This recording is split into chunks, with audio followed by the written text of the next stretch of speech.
Bueno, muy buenas tardes, bienvenidas y bienvenidos a todos los que hoy nos acompañan en este ciclo de reflexiones y experiencias restaurativas.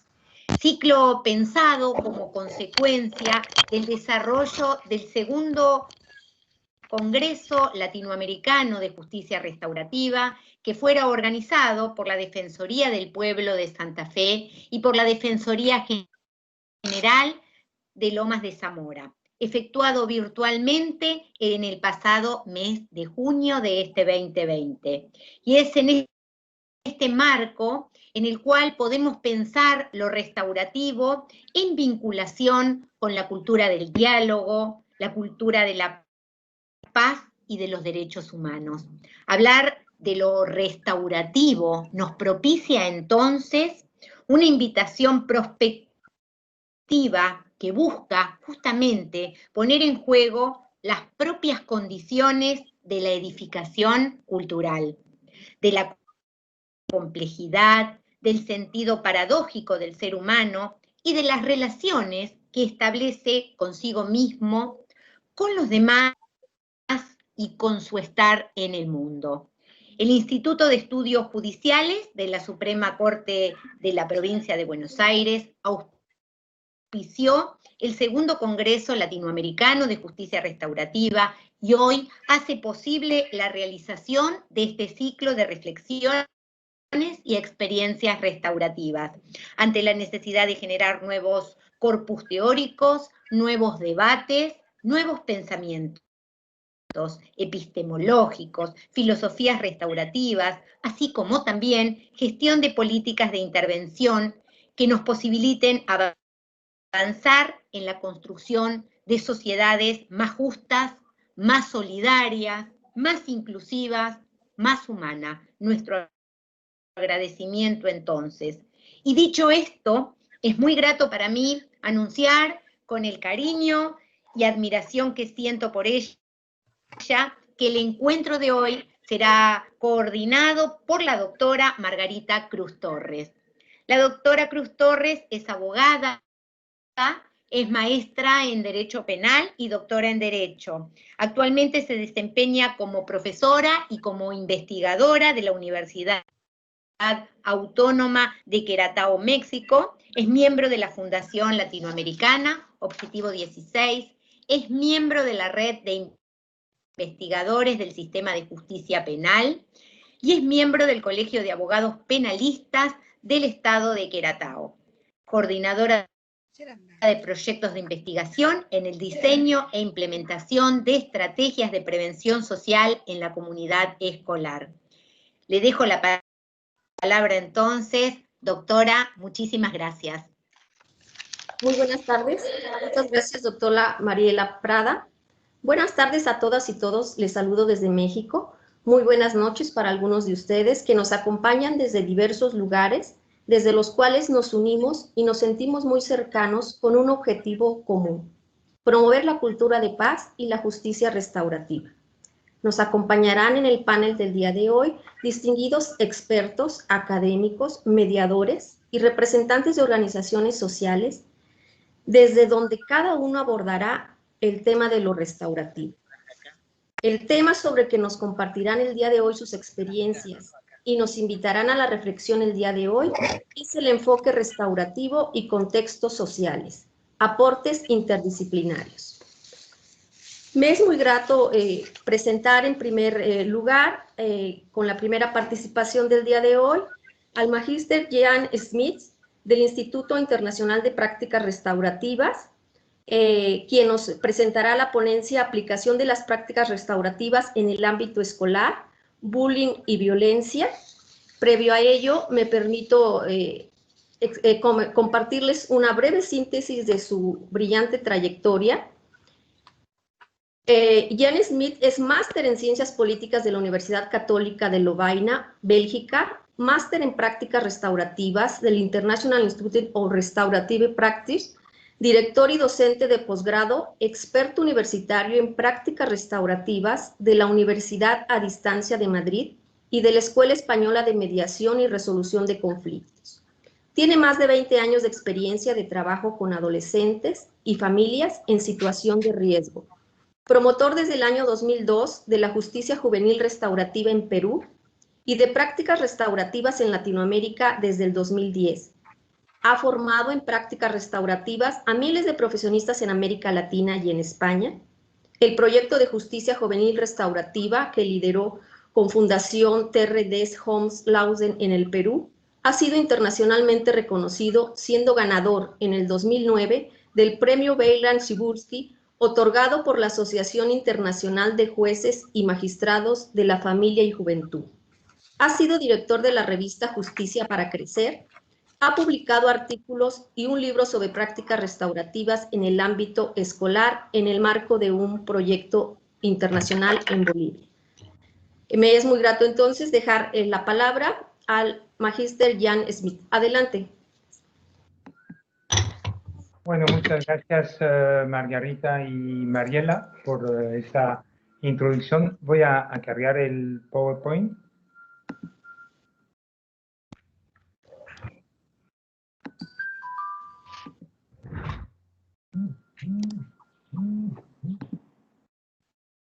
Ahí lo pueden ver.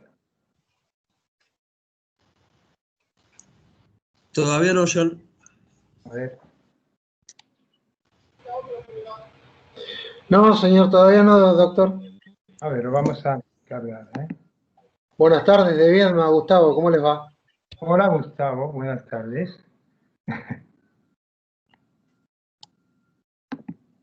¿Ahora? Todavía no. Podemos ingresar, que sí. Era la bandeja de uso compartido. Sí, lo que La opción de escritorio o ventana.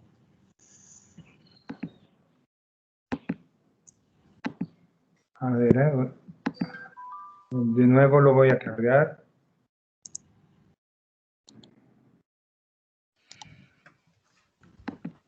¿Ahora? Todavía no. La verdad que... Está habilitado como moderador, sí.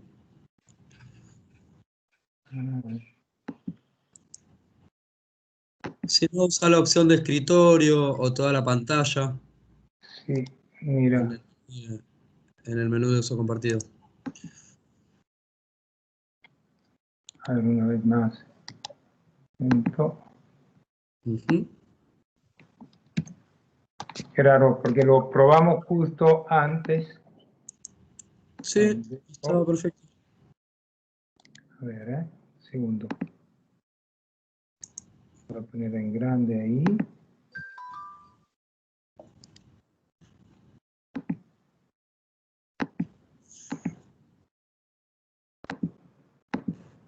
A ver, una vez más.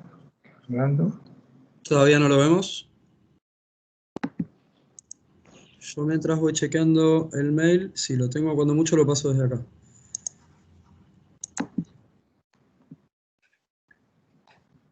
No. Es raro porque, bueno, el team lo manejó bastante bien, pero no... Como habíamos probado, está perfecto. Si querés hacer una prueba más, si no, yo mientras voy chequeando el correo a ver si tengo el power y lo paso desde acá cuando mucho. Perfecto. A ver, lo intento una vez más. A ver, quizás porque lo tengo dos veces. Voy a hacer una pruebita, voy a quitarte la opción de compartir un momento y volver a habilitártela, ¿sí? Ya, ok. Eso refrescamos.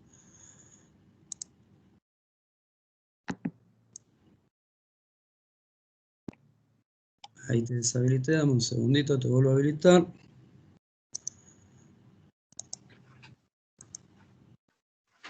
Y volvé a probar ahora, a ver.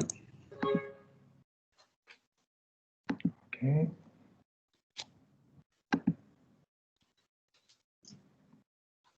¿Te da? Todavía no. Bueno, Probá si con no, la opción de escritorio, toda la pantalla, si no. sí está en toda la pantalla y lo levanté, pero no... De la noche terminamos, compañero. Claro.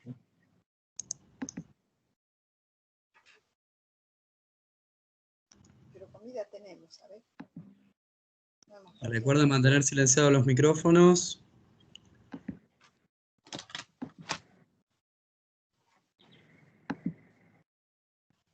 Si no, voy a tener que hacerlo sin el...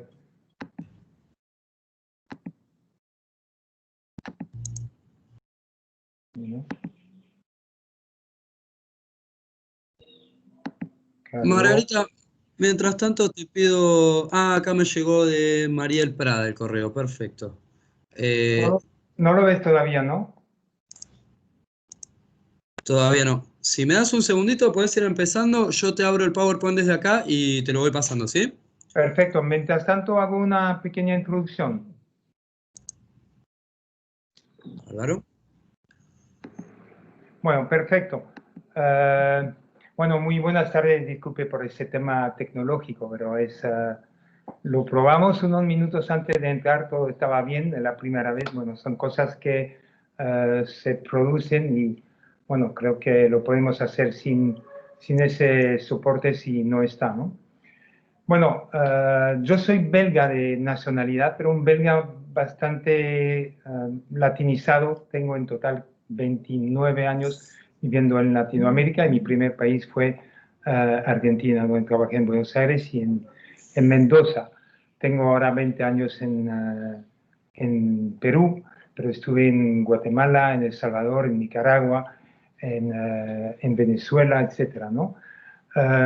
Y recién recibí también la nacionalidad peruana, así que soy aún más latinizado. En Perú trabajé durante unos 8 años. Bueno, iniciamos un proyecto piloto de justicia juvenil restaurativa del 2002 hasta el 2010. Trabajábamos con adolescentes en conflicto con la ley, era algo totalmente nuevo. Bueno, enfoque restaurativa que iba a contracorriente del pensamiento más retributivo. Sin embargo, no era una competencia, no se trata de eso, sino de mostrar que había otras vías de intervenir, ¿no? Y bueno, la verdad que nos ha ido bastante bien, hicimos muchos convenios con Poder Judicial, con el Ministerio Público, Ministerio de Justicia, Asuntos Sociales, Defensoría del Pueblo, y hicimos, a medida que avanzamos en el proyecto, muchísimas recolección de datos cualitativos, cuantitativos, etc. Ese proyecto ha tenido bastante éxito, pero también teníamos algunas críticas, las críticas que la aceptábamos porque, bueno, nos decía, pero usted, porque están esperando que esos jóvenes cometen infracciones, delitos, crímenes, para intervenir con esa otra visión, otra filosofía. Bueno, era una pregunta totalmente lógica. Mi respuesta en aquel tiempo era que, bueno, no nos podíamos dedicar a todo y por eso que nos enfocamos en eso. Pero desde 2010, cuando organizamos un enorme, un grande evento aquí en Lima, con la UNICEF, incluso hubo una declaración final que la UNICEF ha aceptado sobre la justicia juvenil restaurativa, encontré a una persona que me hablaba de práctica restaurativa, ¿no? Y dice, pero ¿cuál es la diferencia, etcétera? Pero es a partir de ahí que, bueno, me lancé más bien en tema de, muy bien, aquí está. A ver. Está funcionando, ¿no? Sí, ¿lo están viendo el PowerPoint? Yo lo veo. Sí, se está viendo. ¿Le puede poner, está en grande? Sí, sí. En pantalla Sí, grande. se ve bien de bien, ¿no? ¿Pero lo puede manejar yo o no? Lo tengo que manejar yo desde acá, porque lo Perfecto, estoy compartiendo perfecto. yo. Si me vas Perfecto. diciendo, voy pasando la filmina. No, pero está muy bien, te digo adelante. Y es ahí que, bueno, que empecé la práctica restaurativa y, bueno, la práctica restaurativa, la diferencia es simplemente que tiene un triple enfoque, un enfoque proactivo de construir comunidad, ¿no? De trabajar tema de relaciones y preventivo, pero también reactivo. En otras palabras, la justicia restaurativa es parte, es como un subgrupo de la justicia restaurativa es un subgrupo de las prácticas restaurativas.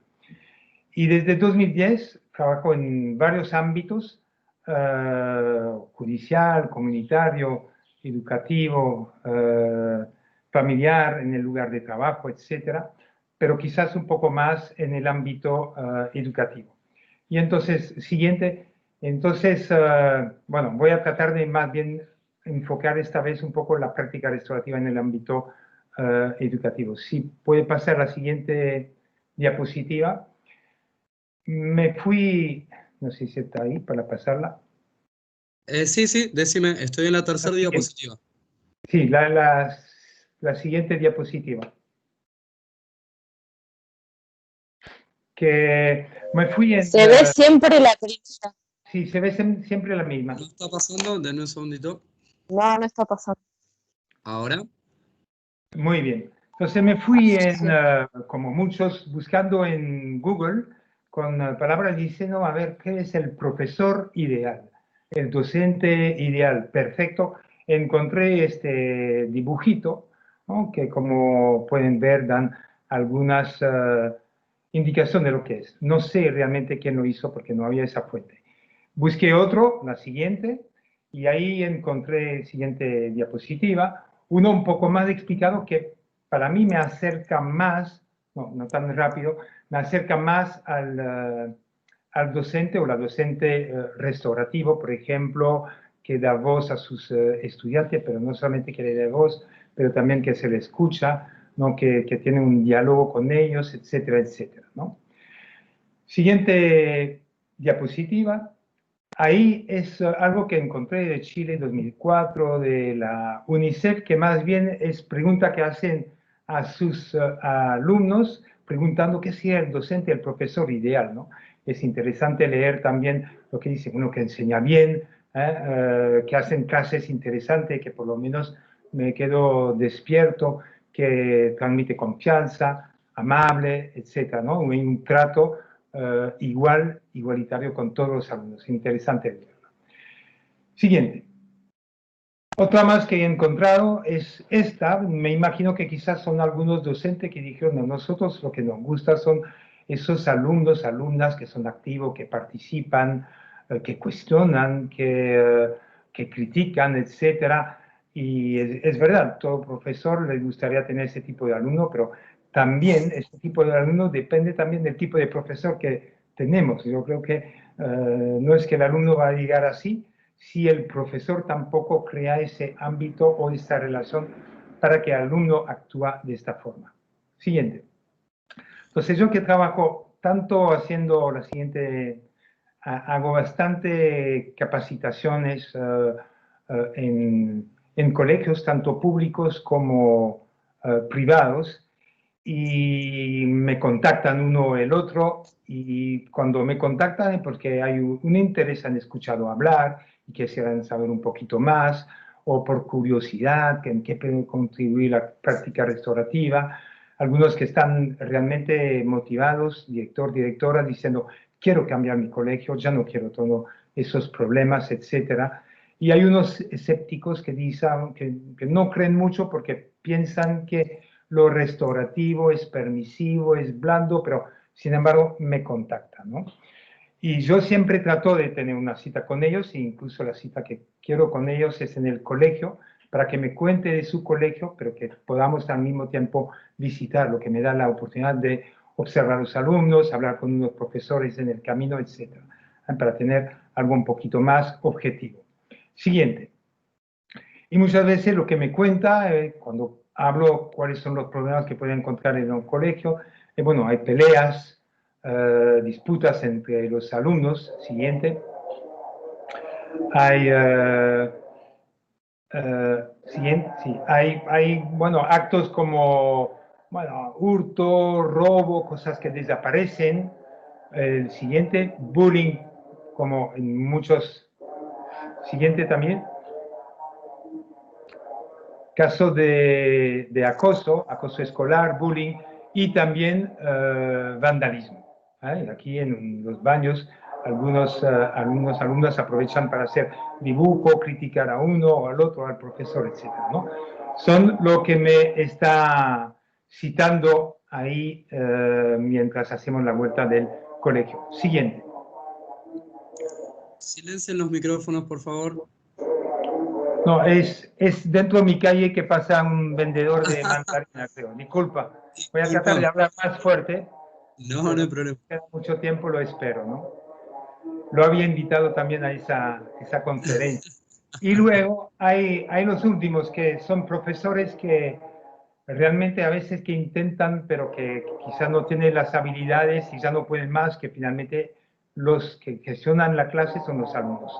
Y el profesor realmente pierde los papeles o abandona y está quemado, ¿no? El burnout.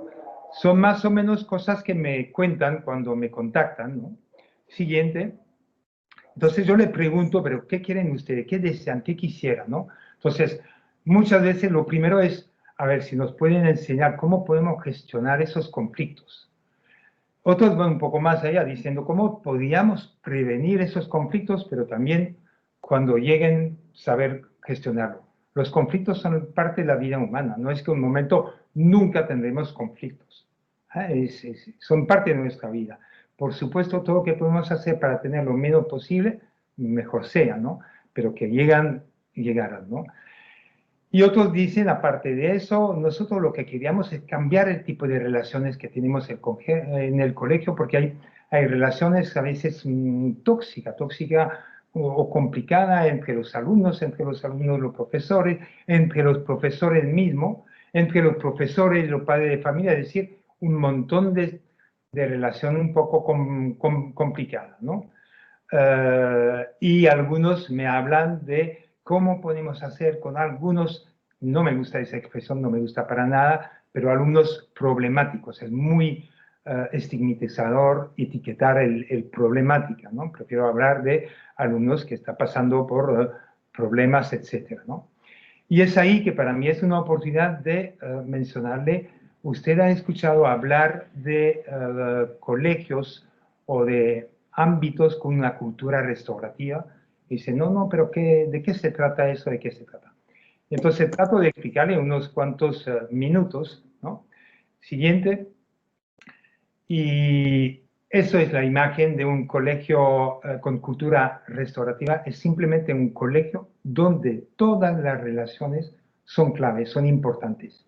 Es decir, toda nuestra inversión es crear ese tipo de relación sanas, relaciones seguras, relaciones fuertes entre todas esas personas, ¿no?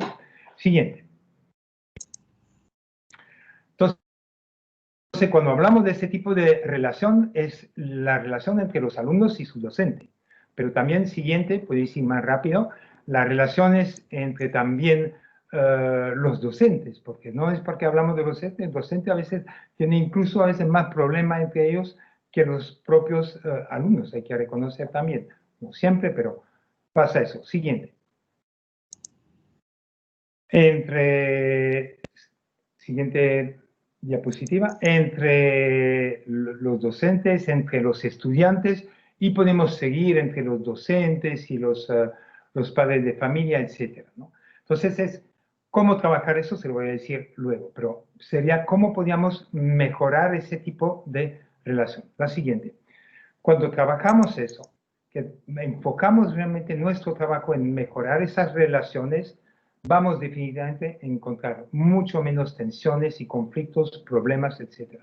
Pero además de eso, la siguiente, además de eso, los profesores se van a sentir definitivamente mucho más en una situación sentimentalmente, emocionalmente mucho mejor y que van a poder entregar lo mejor de sí dando los cursos. Habrá una mejor enseñanza de su parte.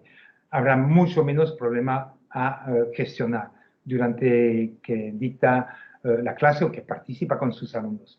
Y por fin, lo último, si hay una mejor enseñanza, si hay mejores relaciones, la siguiente también,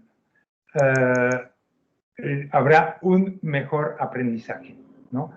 Y hay estudios que muestran en los países donde realmente las escuelas tienen ese enfoque, esa cultura restaurativa, que demuestra realmente que el rendimiento académico está mejor con los alumnos, porque los alumnos son más responsables, hay mejor trabajo juntos, hay mejor cohesiones, hay trabajo de grupos, etc. Y se ve que sus notas va mejorando.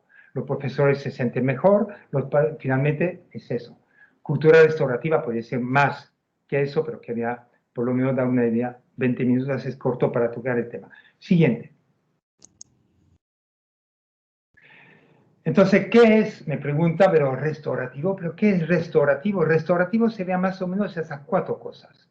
Vamos a hablar de un estilo de autoridad peculiar.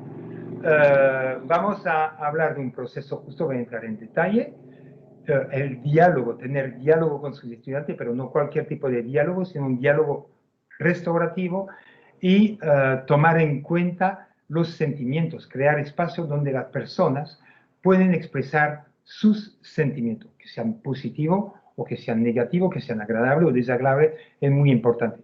Y un profesor realmente que maneja esas 4 cosas, podemos decir que es un profesor restaurativo. Y si le hago la pregunta a ustedes, piensen en algún profesor cuando estaba en primaria o en secundaria que le ha impactado positivamente, que recuerdo ese profesor de una manera extraordinaria, casi estoy seguro que ese profesor tenía esa cualidad de restaurativa. Voy en detalle. Siguiente.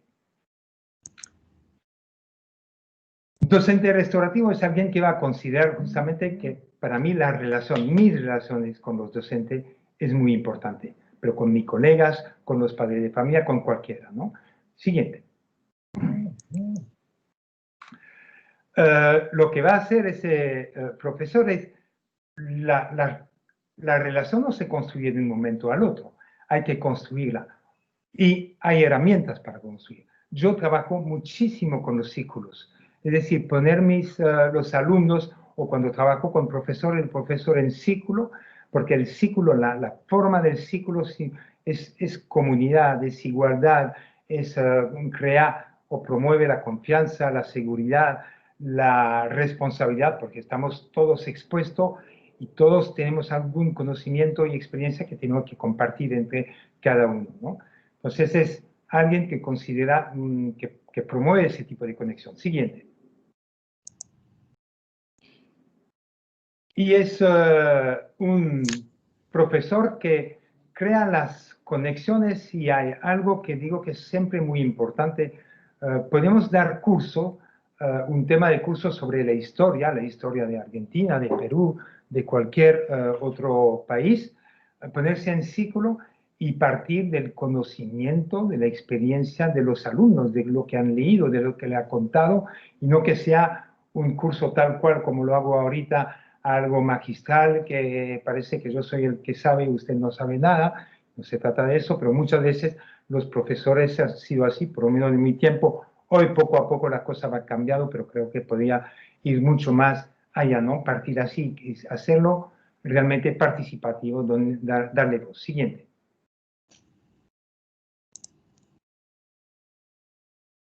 Otra cosa que importante, cuando hablamos de autoridad, muchas veces hay 2 extremos, ¿no? O soy muy autoritario, quiero una clase obediente, ordenada, que estudia, etcétera, o voy todo lo contrario, al permisivo, que quiere ser el profesor buen amigo, tranquilo, que confía en todo, etcétera, y ni uno ni el otro da resultado. Hay unos que son negligentes, espero que sean pocos, pero lo que buscamos es un profesor con un estilo de autoridad, se dice democrático, prefiero usar la palabra restaurativo. ¿Qué significa?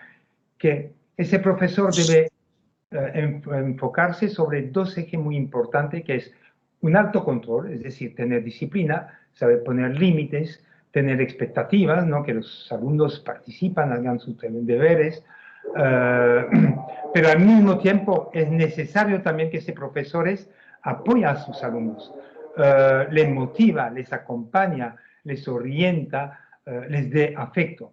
No podemos caminar solamente con una sola muleta, necesitamos 2 muletas cuando tenemos una pierna quebrada. El profesor es lo mismo.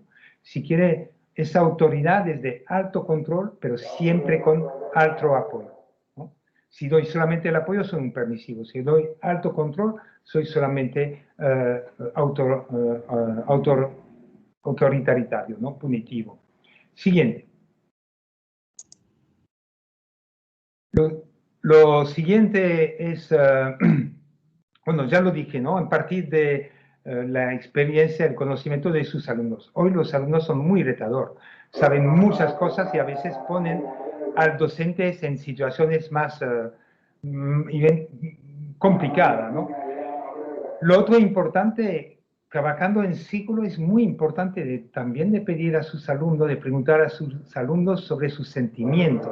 Es verdad que muchas veces tenemos miedo, nos sentimos vulnerables, nos sentimos débiles de hablar nuestros sentimientos, principalmente los negativos, desagradables, pero no, hablar de sus sentimientos es querer conectarse con el otro, es querer también fomentar la empatía, y es importante si hablamos de una situación que nos afecta, si por ejemplo hubo un caso de bullying, es importante que los alumnos puedan decir cómo se siente en relación a eso. Y compartir sentimiento es empatizar con el resto. Siguiente.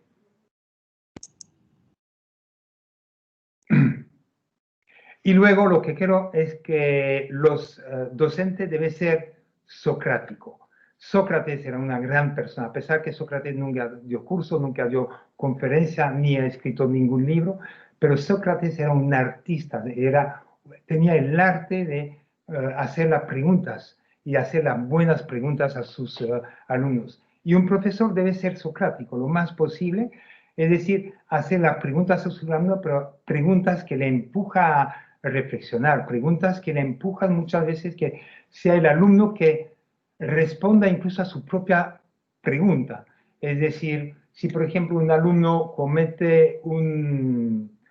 tiene un comportamiento que afecta a otros, podría preguntarle, a ver, explícame, ¿qué está pasando aquí? ¿No? Podría preguntarle, ¿quién crees que ha sido afectado por lo que has hecho? Cuando digo eso, no le doy una respuesta, sino le ayudo a que reflexione, y él me va a decir, bueno, el amigo que he pegado, y le puedo decir, pero aparte de él, ¿tú crees que hay otro? Bueno, me imagino que otros amigos de la clase. Eso es un profesor Sócrates. Incluso dando su curso también puedo hacer preguntas que empuja a reflexionar, ¿no? Y debe ser lo más socrático posible, ¿no? Siguiente.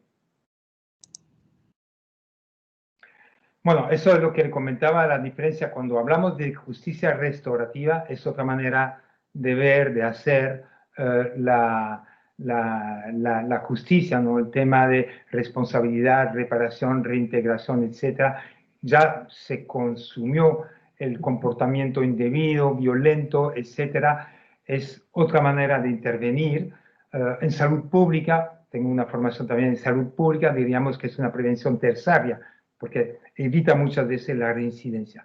Pero la práctica restaurativa tiene ese triple enfoque proactivo de construir comunidad, construir relaciones, y vamos a tener menos conflicto, menos tensión. Pero también podemos tener ese enfoque preventivo. No esperamos que tengamos casos de bullying para decir, bueno, ahora tenemos que hacer algo.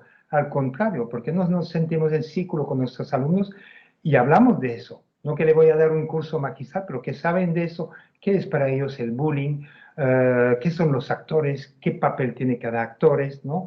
Etcétera, qué podríamos hacer, sí, etcétera.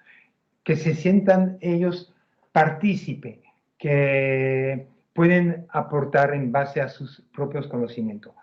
Y, como le comentaba, la justicia restaurativa es parte de la práctica restaurativa. Cuando hay casos, es una manera de intervenir. Yo hago muchísimo, facilito muchísimo reunión restaurativa, ciclo restaurativa, que podríamos decir que es tipo de mediación. No soy mediador, pero con ciclo mucho más amplio. He facilitado ciclos con 20, 25, hasta 30 personas en escuela, pero también en el sistema judicial, con situación bastante fuerte, no de bagatela, aunque también lo hago con pequeñas cosas, pero que no crean que solamente son pequeñas cosas que facilitemos. Siguiente. Estos son los aspectos de la práctica restaurativa, ¿no? Pueden ver que todas las banderas es un espectro que va de lo informal a lo formal. Cuando hablo de espectro de formalidad, formales, son espectros que necesitan una preparación, necesitan una planificación, son herramientas más estructuradas que en general involucra más gente y que me va a tomar más tiempo. Mientras que lo formal, informal, son cosas que puedo hacer de forma espontánea, que puedo hacer a una sola persona o dos personas, pero también en grupo grande. La escucha activa, empática, no voy a entrar en detalle. Declaración afectiva es la expresión de sentimiento en relación a cuando alguien, el comportamiento de alguien me puede afectar, cómo le expreso mi sentimiento, cómo me siento yo cuando tú actúas así.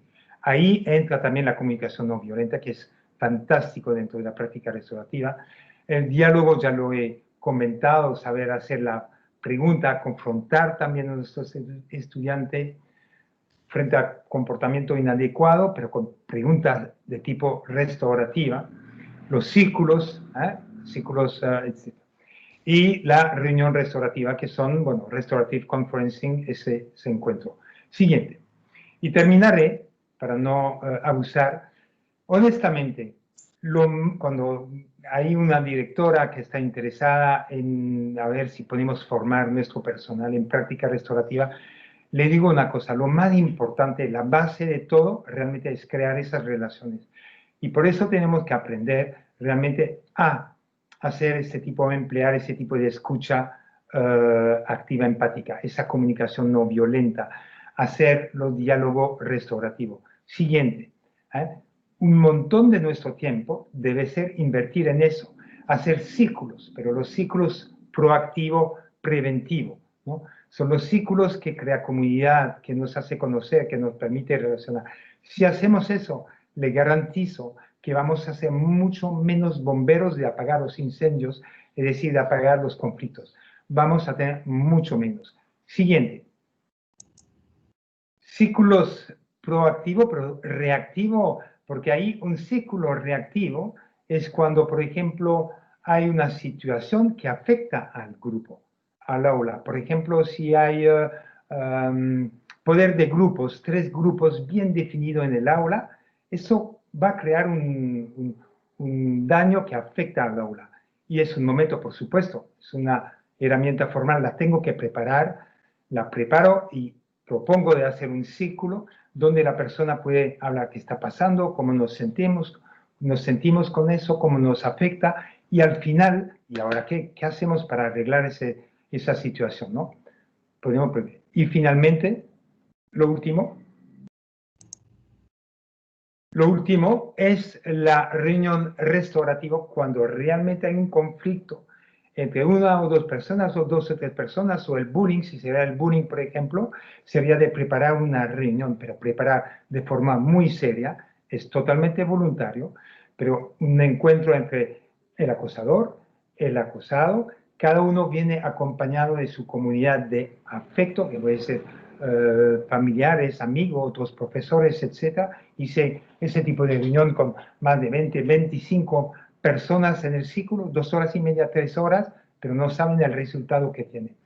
Pero si trabajamos lo anterior, 80% de nuestro trabajo es en eso y vamos a tener mucho menos conflictos.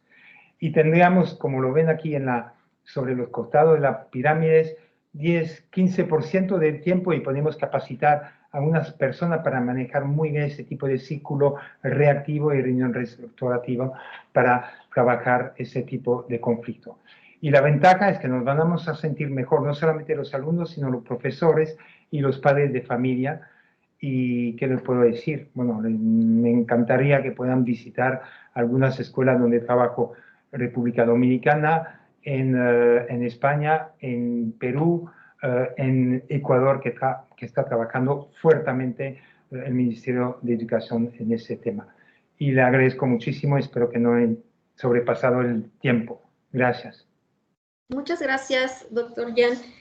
Vamos a dar paso enseguida a la presentación de la licenciada Florencia Beltrame, a quien me es muy grato presentar. Ella es licenciada en Sociología por la Universidad de Buenos Aires, especialista en estudios críticos de Derecho y Derechos Humanos por el Consejo Latinoamericano de Ciencias Sociales y Escuela Latinoamericana de Políticas Públicas. Es maestranda en Ciencias Sociales por la Universidad Nacional General Sarmiento y el Instituto de Desarrollo Económico y Social. Ella es investigadora de Justicia y Derechos Humanos de la Universidad Nacional de Lanús, es jefa de trabajos prácticos en el Seminario de Justicia y Derechos Humanos y docente instructora en la licenciatura en Justicia y Derechos Humanos de la Universidad de Lanús. Participa también como integrante del Tribunal Internacional Experimental en Derechos Humanos de la misma institución educativa. A continuación, cedo el uso de la voz a la licenciada Florencia Beltrame, quien nos planteará la ponencia El campo restaurativo, aspectos teóricos filosóficos y la humanización de las relaciones sociales. Adelante, licenciada Florencia. Muchas gracias, Margarita. ¿Se me escucha bien? Perfecto.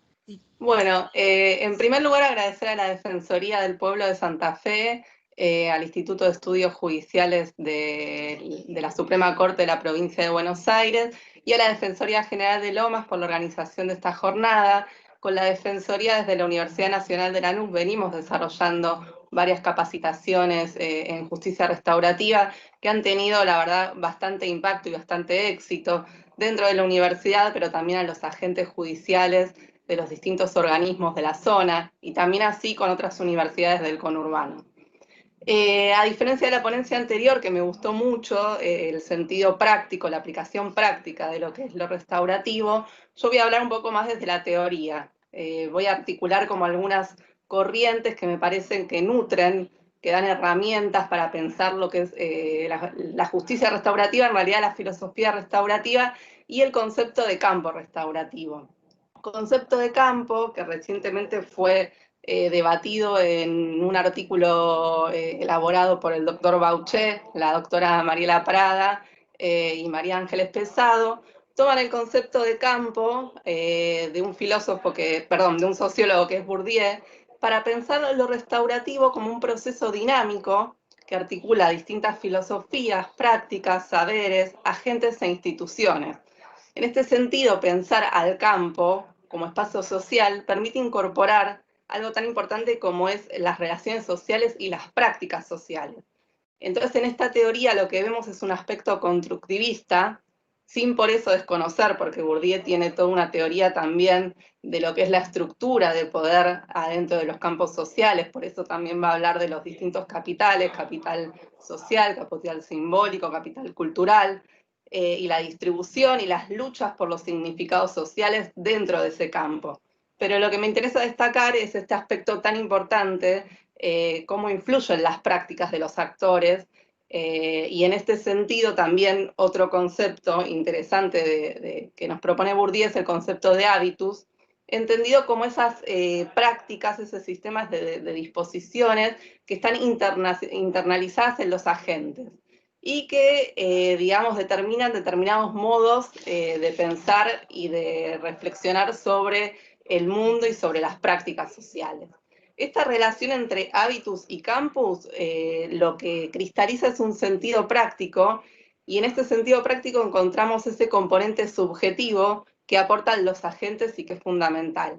Entonces, digamos, pensar la noción de campo me parece que tiene dos aristas interesantes. Por un lado, pensar también al espacio de campo social o espacio social como un espacio en disputa, donde hay relaciones de poder, donde hay lucha por los significados sociales, pero también pensar al campo desde un lugar abierto, susceptible de incorporar distintas filosofías, distintos conceptos y distintas prácticas, que creo que es lo que el campo restaurativo viene, digamos, ejerciendo, y es lo que me parece interesante nutrirlo con otras teorías y concepciones.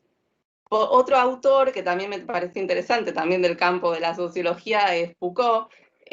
Foucault, en su libro La arqueología del saber, desarrolla su propuesta metodológica, y en este sentido va a hablar de el proceso de formación de un objeto de conocimiento. En este caso, digamos, lo restaurativo. Va a decir que los distintos discursos, los enunciados que nombran y forjan a un objeto de conocimiento van a estar determinados por el momento histórico que está atravesado. Entonces también me parece que lo restaurativo debe ser pensado como una producción ubicada en determinado momento histórico, económico, social y político.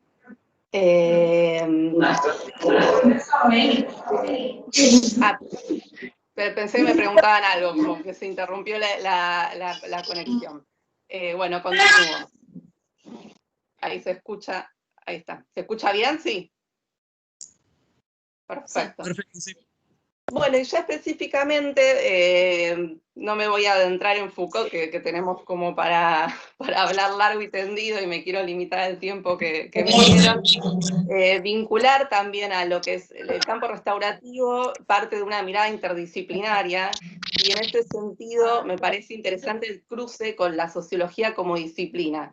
Y me refiero específicamente a la sociología reflexiva, cuyos máximos exponentes son Bourdieu y Kant. Ellos ambos dos escribieron un libro llamado Sociología Reflexiva, donde plantean a la disciplina sociológica como un instrumento de análisis de las propias condiciones sociales en las que se produce el conocimiento.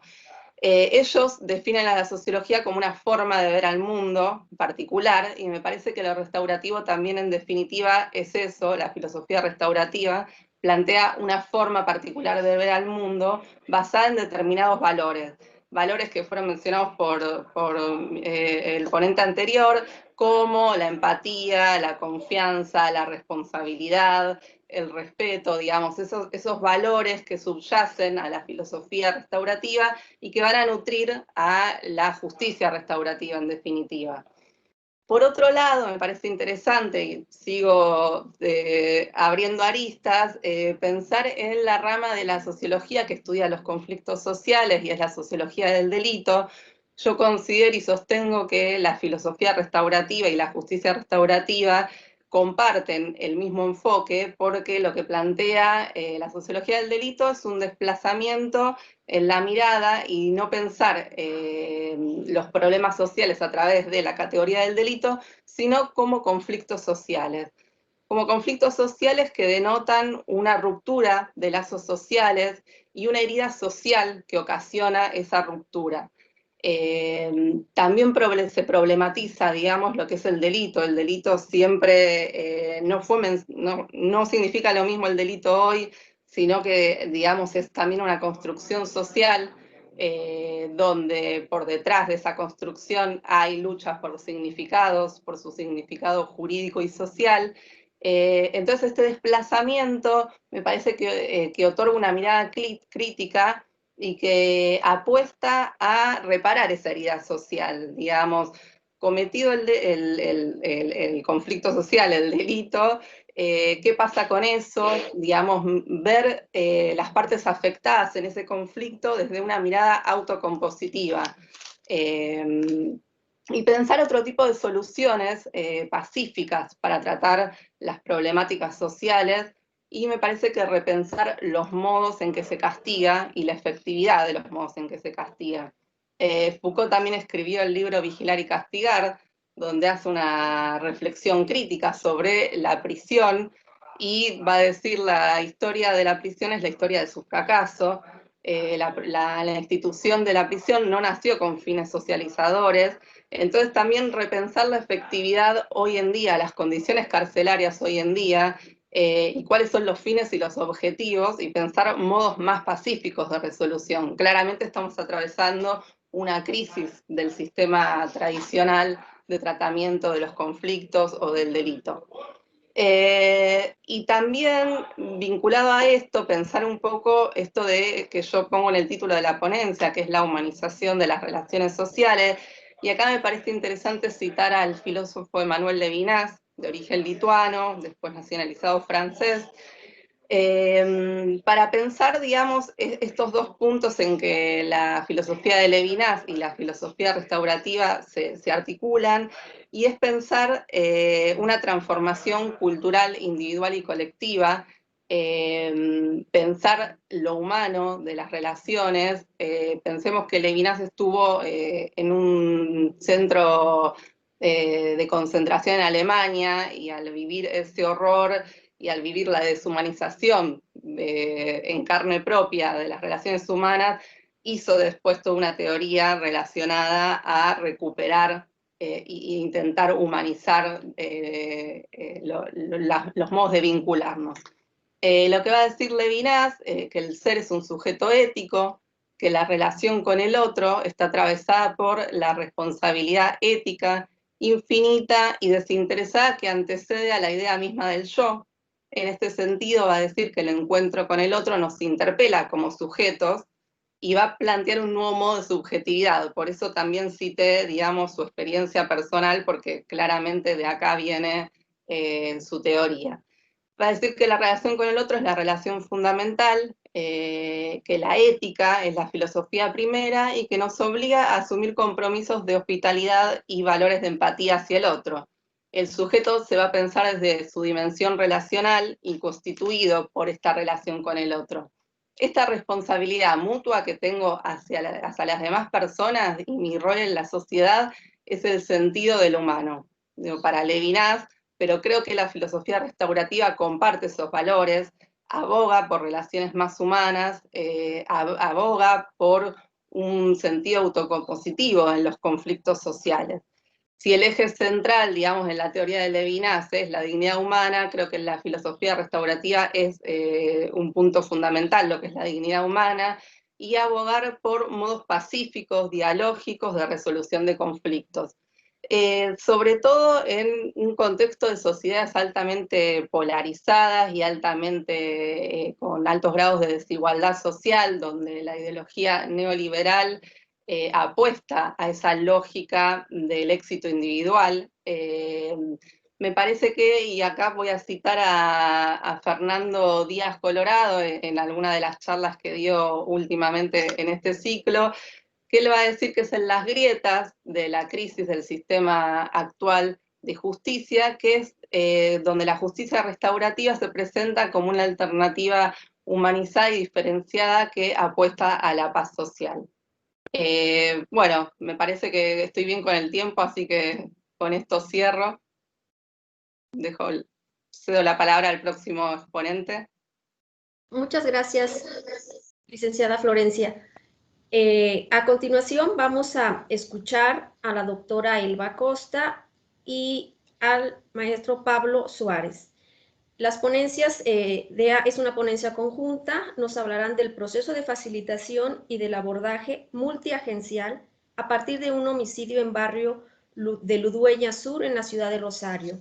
Me voy a permitir dar lectura brevemente a su amplia trayectoria profesional. La doctora Elba Costa es abogada y mediadora, negociadora e instructora de negociación certificada en la Universidad de Harvard, posgrado de formación ambiental por la Facultad de Ciencias Ambientales de La Plata en Buenos Aires, Argentina, formación amplia y también una amplia experiencia en gestión estratégica de recursos humanos en organizaciones públicas por la Universidad Nacional del Litoral. Por su parte, Pablo Suárez es integrante de la Subsecretaría de Economía Solidaria, ha ocupado el cargo de coordinador de finanzas solidarias en el municipio de la ciudad de Rosario, coordinador de relaciones institucionales, director provincial de prevención y seguridad comunitaria de la Secretaría de Seguridad Comunitaria de la provincia de Santa Fe y actualmente integrante de la organización no gubernamental Trama Social. Dejo el uso de la voz a la doctora Elba Costa y a Pablo Suárez. Adelante. Empezamos hablando de la facilitación. Nosotros hemos trabajado mucho en facilitación, que es un modo de abordar conflictos, diría, más directo que la negociación, que es una cuestión entre partes, y más directo aún que el otro método, que es la mediación. La facilitación es más rápido, hemos estado mediando y facilitando. Hablábamos recién de la facilitación, ¿no? Que es un método que se está usando muchísimo aquí en Santa Fe y en Rosario, y que hemos intervenido en conflictos entre una multinacional con un gran corte de ruta que estaba desabastecida porque había unos pescadores que efectivamente no dejaban pasar los camiones, y pudimos levantar el corte de ruta a pedido de la fiscal, diciendo: si me lo levantan bien, si no yo los tengo que meter preso, lo cual no sumaba, porque en verdad el conflicto tenía un montón de aristas que eran importantes, pero que podían tratarse todas juntas. Este abordaje de los muchos que hemos hecho, resultó satisfactorio porque finalmente pudimos acordar, los pescadores pudieron, después de una implementación de un proyecto que hicimos entre todos, la multinacional, la justicia y los facilitadores, pudimos sanearlo y ellos pudieron pescar, que en 3 años podían ver los logros que pudieron tener y sobre todo poder entender que hay otros mecanismos y que no estaban marginados, que pudieron incorporarse al circuito de algún nivel de producción. Así que nos ha resultado adecuado. ¿Qué condiciones necesita un facilitador? El facilitador necesita ser una escucha activa, implementar la empatía, cosas que ya dijeron mis compañeros anteriores, y escuchar, no tiene que sugerir, el facilitador lo que tiene que hacer es instar a las reuniones, escuchar con atención, tratar de que todo el mundo se expida, si hay alguien que no habló, preguntarle a ver para que se sume, y lograr un manejo de la reunión y multiplicar el consenso, porque lo que advertimos, creo que en toda América, pero que nos advertimos nosotros acá, que la violencia se incrementa momento a momento. Entonces, si tuviéramos muchos facilitadores, estaríamos más tranquilos porque desarticularían estas cuestiones de violencia que se suscitan con una facilidad y una rapidez enorme. ¿Qué más decimos? A ver, la facilitación tiene la ventaja entonces de que puede hacerse en un corte de ruta o en una toma de terrenos, en fin, tiene toda la practicidad que no tiene la mediación, que tiene un mecanismo diferente y mucho más, diría, más riguroso, y bueno, la negociación que la negociación cara a cara. ¿Qué podemos decir además? Que tenemos que saber que el discurso crea realidad. Y entonces, ese discurso que crea realidad, deberíamos estar preparados para conversar con los otros, para no herirlos innecesariamente. Es decir, nosotros podemos efectivamente hacer un planteo de algo, bajarlo y que la gente tenga que obligarlos a obedecer. Esto ya no funciona, no ha funcionado antes. Hay que sumar a la gente para que consensúe cuáles cosas necesita de verdad, que son, la gente dice, yo necesito tal cosa, pero esos son los intereses. Ahora, detrás de los intereses están las necesidades, ¿no? Y entonces a veces hay que ver, bueno, ¿y para qué necesita tal cosa? ¿Y para qué necesita tal otra? Para unar necesidades y poder tratarlas todas juntas.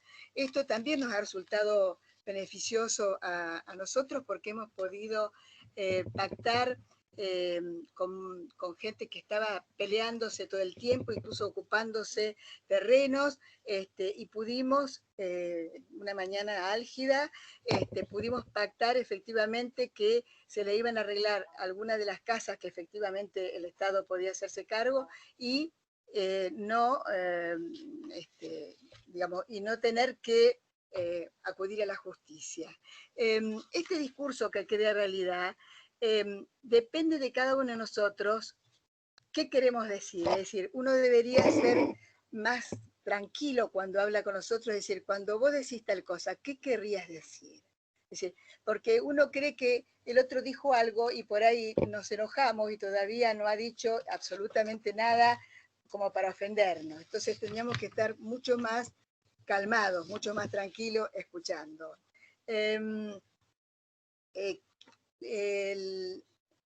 La otra cuestión de la que estoy me apurada por el tiempo, ¿no? Lo otro que queríamos mencionar es que cuando uno efectivamente está trabajando en estos métodos, tiene que acudir a cambiar. El cambio del que todo el mundo habla no es tan fácil instrumentarlo. Cuando uno está pretendiendo cambiar en el nivel personal, está tratando de cruzar un río, pero en la mitad se quiere volver porque no sabe a dónde va y lo anterior ya no está.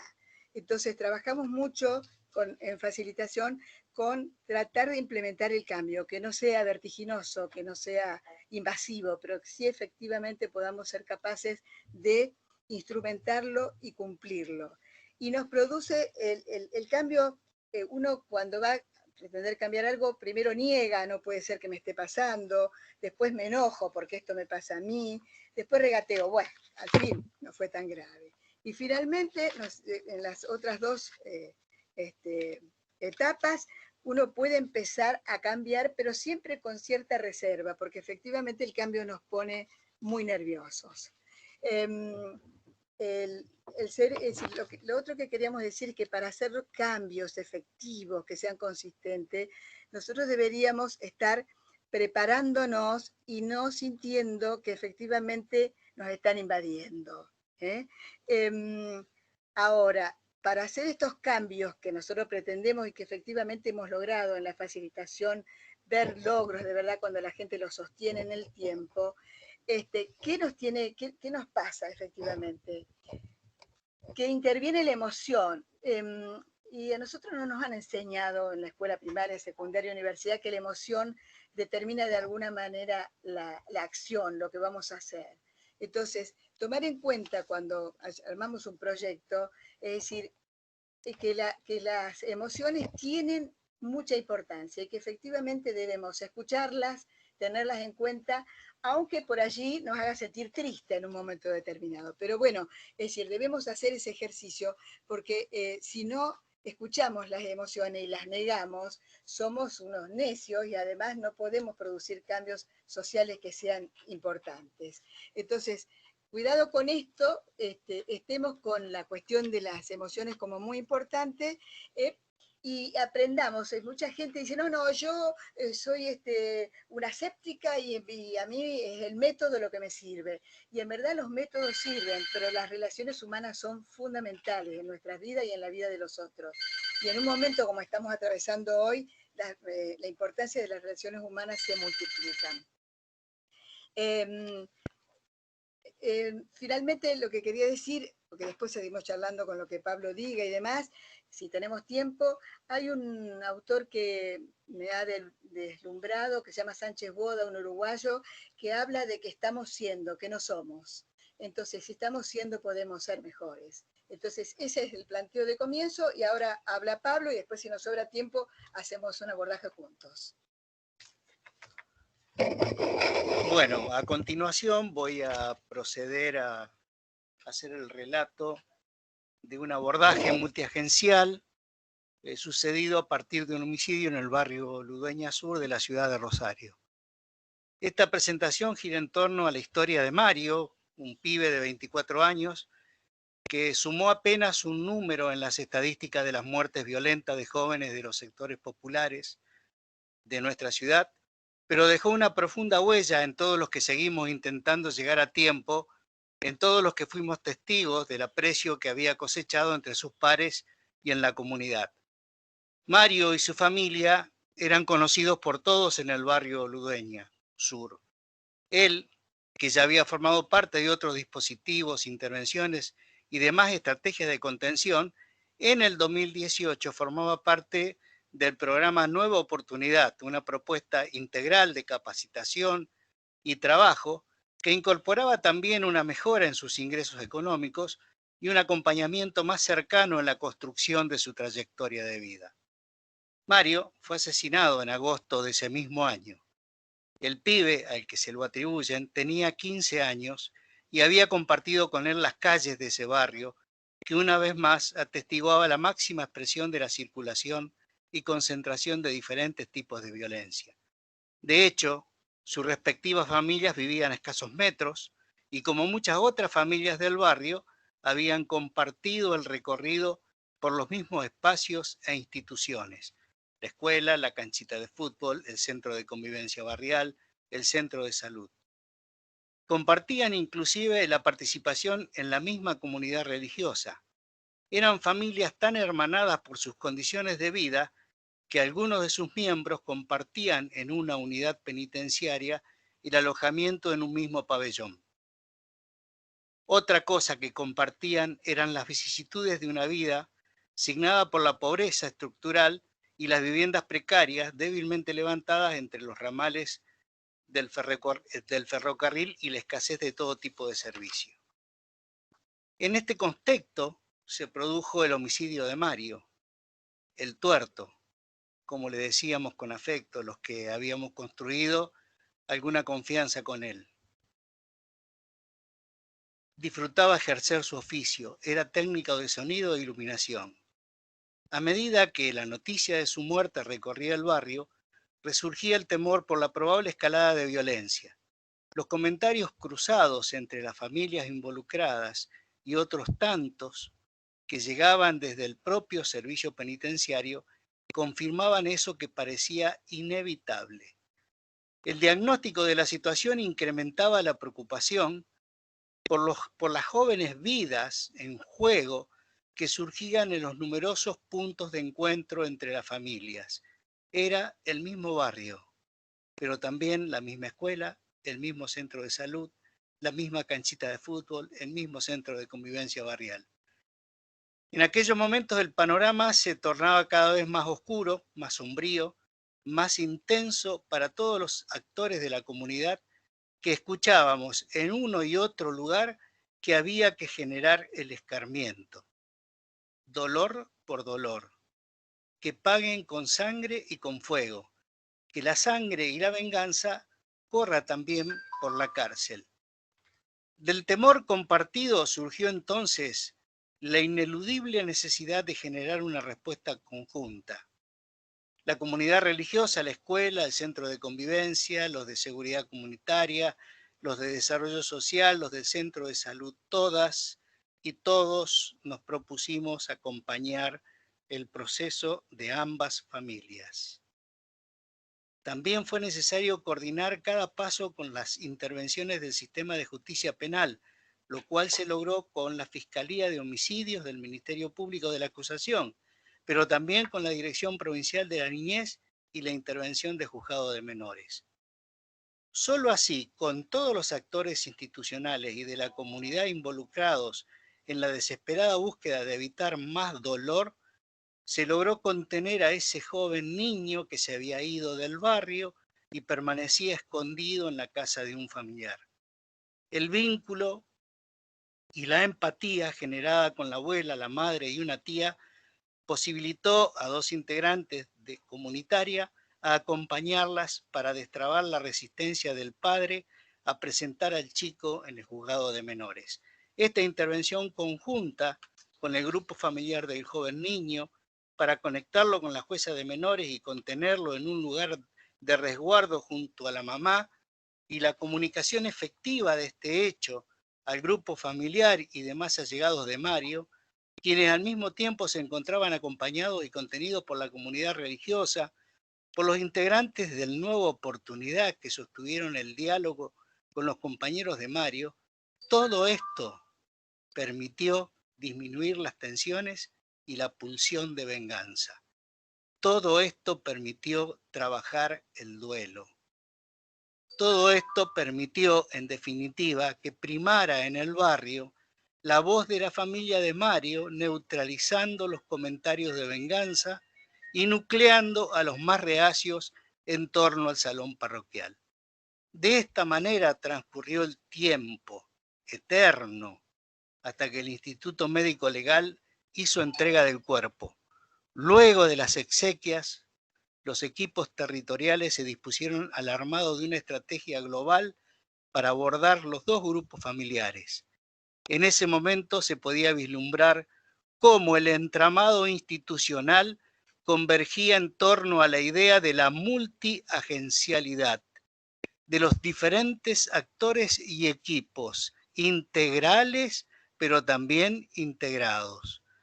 Se trabajó junto a los familiares alojados en el servicio penitenciario, para lo cual hubo que involucrar en toda esta trama a la Secretaría del Servicio Penitenciario, que hizo lo posible las visitas al complejo por parte del referente de la comunidad religiosa y de algún integrante de seguridad comunitaria.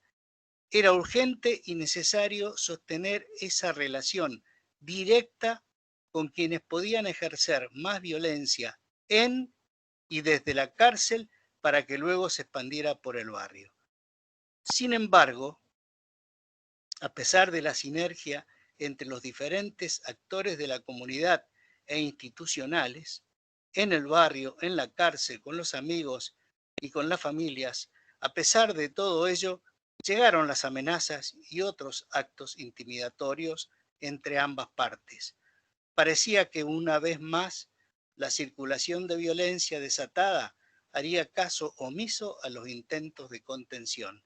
En este contexto de pulsaciones aceleradas y la angustia exultante a flor de piel, transformada en ira, se acuerda convocar a todas las instituciones estatales y organizaciones barriales que sostenían algún vínculo con las familias para analizar colectivamente lo que estaba sucediendo y dilucidar qué podía hacer cada uno para que lo hiciéramos todos juntos. En la vida como en el deporte, y en el deporte como en la vida, los equipos suelen funcionar mejor cuando reconocen un liderazgo, que así se torna legítimo. Y en esta ocasión ese rol fundamental fue ejercido por la referente territorial de la Secretaría de la Seguridad Comunitaria.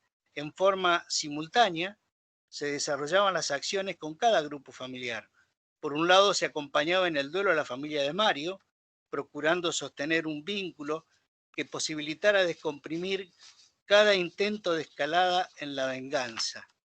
Por el otro lado, resultaba fundamental la relación con la abuela materna del joven niño, que era la que ejercía el liderazgo familiar.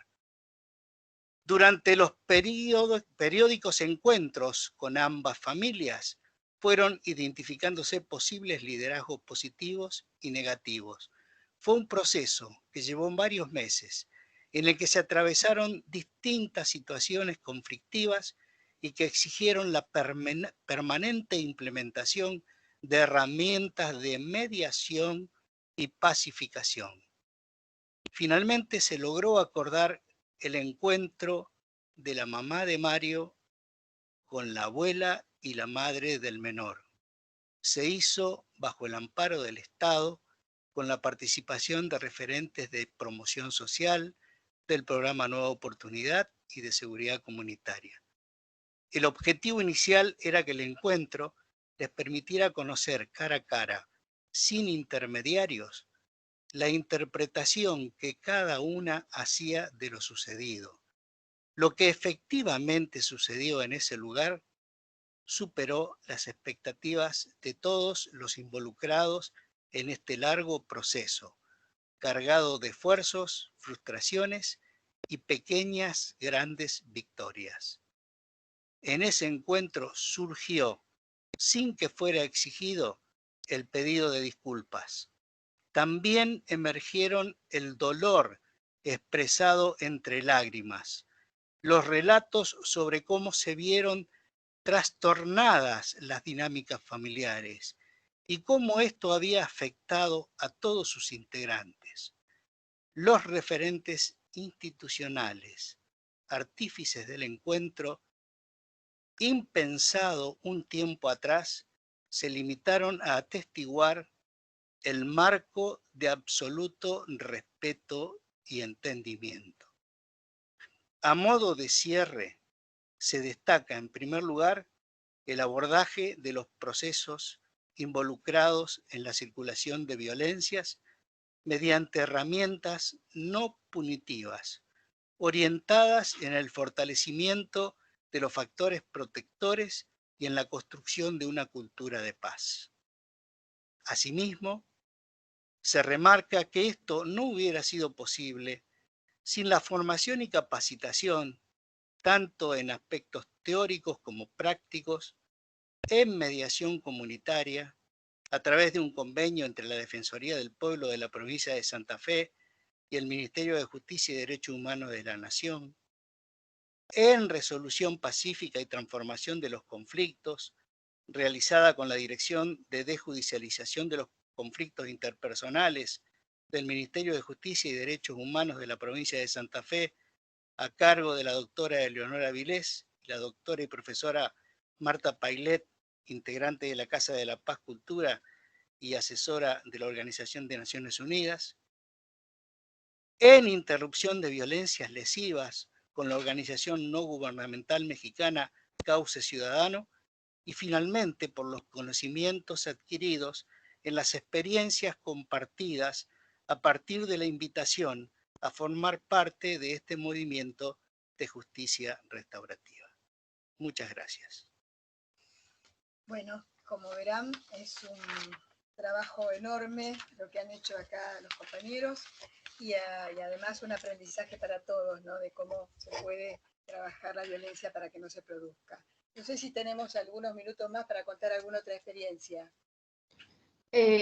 Doctora, vamos a dar paso tenemos un video de una última participante. Lamentamos no haberle podido ver a través de este medio, pero les escuchamos con mucha atención. Vamos ahorita a ver el video de la última participante.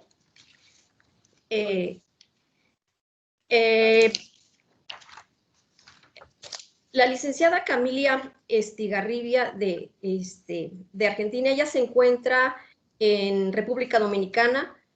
Ha estado ella comunicándose con nosotros, intentando poderse comunicar, sin embargo, pues los contextos sociales son diferentes, pero ella ha pedido y a ti tiene preparado un video que les vamos a compartir con su presentación. Haré alguna semblanza de la licenciada Camilia Estigarribia. Ella es educadora con experiencia en trabajo comunitario con poblaciones en diferentes situaciones de vulnerabilidad social. Ha ejecutado diversos proyectos políticos y pedagógicos en acompañamiento a procesos de empoderamiento del poder popular en el marco de comunas, el desarrollo de diversos proyectos de participación comunitaria con niñas, niños y jóvenes. Y ella se encuentra en República Dominicana, en un pequeño pueblo rural de Boyá, y asume la coordinación pedagógica de la organización Proyecto Esperanza. Es el motivo por el cual ella no ha podido estar con nosotros de manera presencial, pero aquí está un video de ella y me ha pedido, con su participación, me ha pedido dejar los datos de su correo y su teléfono, lo cual haré a través del chat. Adelante, si nos apoyan con el video, por favor.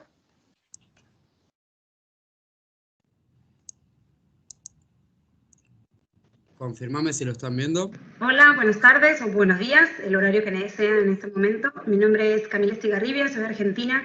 Les hablo desde República Dominicana, desde un proceso que estamos iniciando más o menos hace 2 años, con jóvenes en conflicto con la ley penal, en un proyecto de justicia restaurativa, con, digamos, justicia juvenil restaurativa. El nombre de este espacio, o el nombre de esta propuesta, de esta ponencia, tiene un nombre muy largo, como suele suceder, y es por una pedagogía de los presentes, de los aprendizajes como tránsitos, jóvenes en conflicto con la ley penal en el tiempo de las potencias. Básicamente, y en términos más concretos, la propuesta es pensar los procesos de justicia juvenil restaurativa en clave pedagógica, ¿no? Pensar que estos procesos que son tan únicos, tan diferentes, tan diversos y tan particularísimos de cada sujeto que atraviesa estos espacios, pueden y deben, según nuestra visión, ser abordados pedagógicamente, entendiendo o leyendo la justicia juvenil restaurativa enfocada específicamente en los tiempos de los aprendizajes. Ese va a ser como el eje en el que se va a elaborar esta propuesta. Pero principalmente nos preguntamos qué tiempos, cuáles son esos tiempos, cómo son esos tiempos y de qué aprendizajes o de qué aprendizajes estamos hablando. Entender a los jóvenes en conflicto con la ley penal suele ser siempre un joven o un perfil de joven atravesado por una condición de tiempo vaciada de sentido, ¿no? Por un lado, un presente acabado, ¿no? Es el delincuente, es el criminal, es el que no tiene futuro, es el que una y otra vez va a repetir el mismo acto delictivo. Un futuro posible, pero que aún queda lejos, ¿no? Cuando tú salgas, cuando termines con la pena, cuando recuperes tu libertad. Digamos, el presente hoy, en los términos tradicionales en que entendemos al joven en conflicto con la ley, está negado. Y el de mañana, el tiempo de mañana, está prometido, pero aún no se tiene certeza. No es para ninguno de los que trabajamos, ninguna de las que trabajamos en esto, ninguna sorpresa entender que en nuestra Latinoamérica y el Caribe se van trazando unas pinceladas en que pintan el perfil de joven en conflicto con la ley penal con millones de epítetos negativos que le caen. Por un lado, entender que el joven en conflicto con la ley penal está dentro del universo de lo conflictivo. Y no solo con el joven en conflicto con la ley penal, sino el joven en general, ¿no? El joven en el imaginario que está validado es el delito, es el conflicto, es el germen de todos los males y es aquel que se resiste una y otra vez a un mundo que es heredado y que nadie le preguntó. Por otro lado, también el joven en conflicto con la ley penal es lo masculino, ¿no? Estadísticamente, o sea, hace una estadística de la sexualización de la delincuencia, es evidente que jóvenes, hombres en conflicto con la ley penal superan ampliamente que las jóvenes mujeres. Al mismo tiempo, esta población es lo pobre. Es este juego perverso que se va armando entre la criminalización de la pobreza como ecuaciones cuasi determinantes. Digamos, la criminalidad va a estar siempre o muy cerca, y en general, de las condiciones materiales de existencia más desfavorables. Y al mismo tiempo es específico. Digamos, no hablamos de justicia general, justicia restaurativa general, sino una justicia juvenil restaurativa con una especificidad que le presupone este tipo de población. Básicamente hay un panorama más que desalentador, en donde se ha entendido la justicia juvenil tradicional como un modelo de justicia que está anclada en la concepción del delito y de la pena, más que en las posibilidades de leer la propia historia resubjetivamente para poder hacer algo distinto con aquello que sucedió o heredé. Hay una crisis evidente del modelo correccional tradicional que tiene elevadísimos niveles de reincidencia una y otra vez sin capacidad alguna de resiliencia. Digamos, un Estado represivo que permanentemente lee al infinito el acto delictivo y que más allá de hacer una relectura de las multicausas que llevaron a ese acto, a ese joven o a esa joven, es una justicia que va a anclarse y va a regocijarse permanentemente en un pasado anecdótico, infinito y eterno, que no relee absolutamente nada de ese pasado para transformarlo en signo presente que pueda hacer algo diferente con la vida. En este sentido, es la posibilidad de pensar una justicia restaurativa otra, que apueste un modelo diferente que la justicia tradicional, que desjudicialice las relaciones y que tenga un principio que es el principio de la escucha empática, que ponga en tensión ese delito, ese pasado, que no lo niegue porque existe, que produzca una narración en este presente sobre aquel hecho acontecido y que pueda producir una potencia en un futuro. Digamos, la construcción del social del delito tiene que ser entendida como un problema eminentemente estructural y político y no como un problema individual, en donde la posibilidad de formar este sistema de tutela colectiva tiene que estar basado en relaciones emotivas y en un sistema democrático de justicia en donde se produzca un agenciamiento protagónico de los y las jóvenes que atraviesan estos procesos. Leer en este sentido la historia como posibilidad es la apuesta a un aprendizaje que se tiene que dar en el presente. Es decir, en los espacios de justicia para jóvenes que deberían presuponer no un anclaje en el pasado, reivindicando el delito, sino un anclaje en el presente que pueda dar una relectura a otra en clave de potencia. En este sentido, identificamos algunos como nudos claves en que entendemos estos aprendizajes presentes. Por un lado, un aprendizaje que tiene que darse en el aquí y el ahora, ¿no? Entendiendo que para la juventud y para las infancias, ¿no? Porque no solamente son jóvenes, sino también niños y niñas, cada acto, cada acción presupone una completitud en el sentido, ¿no? Cada acción cobra valor en sí misma en ese presente que es transitada. No porque sea menor ese acontecer, sino porque lo que importa es esa vivencia de ese presente, ¿no? Se aprende estando en el presente, simplemente y complejamente estando en ese presente. Y en estos jóvenes y estas jóvenes que están tan cargados de miles de no, sin familia, sin dinero, sin trabajo, sin ley, sin referencia, sin encuadre, la alternativa o la propuesta es a pensar en los sí. ¿Qué es sí de todo esto? ¿Cuál es el tiempo de las afirmaciones que posibilita releer los no para potenciar los sí? Que no implica no leer los pasados, que no implica no revisar el delito, no revisar el conflicto, pero que sí implica un aquí y ahora para aprender. Un aquí, ahora, cuya mirada del presente se afirma, se disculpa, se revisa y asume corresponsabilidades. En este sentido, otro de los ejes claves de esta justicia tiene que ser la esperanza. Y no la esperanza como un signo cariñoso, mimoso y hasta naif y bonito, sino en clave de tensión con el tiempo presente como pausa. Digamos, la esperanza... Margarita, ¿seguimos? Creo que me habías pedido pausarlo. ¿Seguimos? Buenas tardes. Por cuestiones de tiempo vamos a dejar el video hasta este avance. Informarles que todas las ponencias, incluyendo este video, estarán colgadas en la página de la Fundación Latinoamericana Objetivo 16 para su respectiva consulta. De igual manera doy cuenta de los mensajes de felicitación a los ponentes y por cuestiones de tiempo estaríamos concluyendo la sesión. Adelante, Mariela. Bueno, muchas gracias, Margarita. Bien, finalizados los expositores y agradeciendo a cada uno de ellos por lo ilustrativo y además por lo educativo que nos dejó este ciclo de conferencias. Queremos darte a ti, por lo que representas para todos nosotros, la posibilidad de que hagas el cierre de esta jornada. Y de más está decir que invitar nuevamente a todos los que hoy nos acompañan en el próximo encuentro. Así que, Margarita querida, dejo el cierre y te doy el uso de la palabra. Muchas gracias. Muchas gracias, doctora Mariela. Bueno, pues agradecer a todos nuestros expositores y bueno, son demasiadas las aportaciones que ellos nos dejan para la reflexión, destacando rápidamente solamente en el caso del doctor Jain, que nos plantea la importancia de la transmisión de valores, de dar voz y escuchar y enseñar a aprender, y esa importancia que tiene la interacción entre el docente y los alumnos. De alguna manera también considerar en el caso de la licenciada Florencia Beltrame, que nos habla de la justicia restaurativa como un modelo alternativo y complementario a un modelo penal clásico, que tiene como horizonte la pacificación en los modos de resolver los conflictos sociales. En el caso de la doctora Elba Acosta, que nos habló sobre los cambios en las personas y en las organizaciones, que dependen fundamentalmente de poder cambiar las emociones de los individuos. En el caso del doctor Pablo Suárez, nos habla de factores protectores y la construcción de una cultura de paz a través de esta experiencia de un abordaje de un contexto social muy complejo de la historia que tuvo a bien compartirnos. Y en el caso de la licenciada Camila, el video ella nos narra sobre un futuro negado y comprometido de una justicia juvenil restaurativa. Y nos habla también de la importancia del diálogo, de la escucha y del hacer de la pedagogía.